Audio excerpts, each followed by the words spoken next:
ఒక heavy love story, ఒక hard hitting real love story చూడాలనుకునే వాళ్ళకి ఈ సినిమా నచ్చుతుంది. ఒక ఫుల్ ఫ్లెడ్జ్డ్ కమర్షియల్ ఎంటర్టైన్మెంట్ కోసం మాత్రం రాకండి, వస్తే డిసప్పాయింట్ అవుతారు. ఈ ఈ మూవీలో మృణాల్ ఠాకూర్ ఎక్స్ట్రాడినరీగా ఉంది. అండ్ స్క్రీన్ ప్లే ఒకటి అద్భుతంగా ఉంది. ఆ?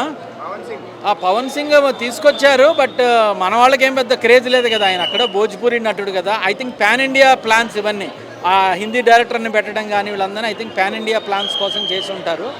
బట్ అతను ఏదో చాలా చిన్న బిట్ చేశాడు. బట్ ఆ అమ్మాయి చాలా బాగుంది, జోనాస్ ఎవరో, she really gorgeous on screen. ఆవిడ చాలా అందంగా ఉంది.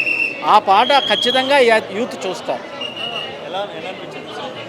మూవీ వచ్చేసి అదే నాకేమనిపించిందంటే, ఒక కమర్షియల్ ఫార్మాట్లో ఒక మంచి ప్రేమ కావ్యం లాంటిది తీద్దాం అనుకున్నారు. అంటే ఒక అజరామర ప్రేమ కావ్యం, అంటే ఒక ఒక అద్భుతమైన ప్రేమికులు కొన్ని పరిస్థితుల వలన కలవలేకపోవడం, ఆ తర్వాత విడిపోవడం, చివరికి ఒకళ్ళొకళ్ళు అపార్థాలు, ఏం జరిగింది, అది ఒక అద్భుతమైన పొయిటిక్ ఎక్స్ప్రెషన్ని తీసుకొచ్చి ఒక కమర్షియల్ ఫార్మాట్లో ఫిట్ చేశారు.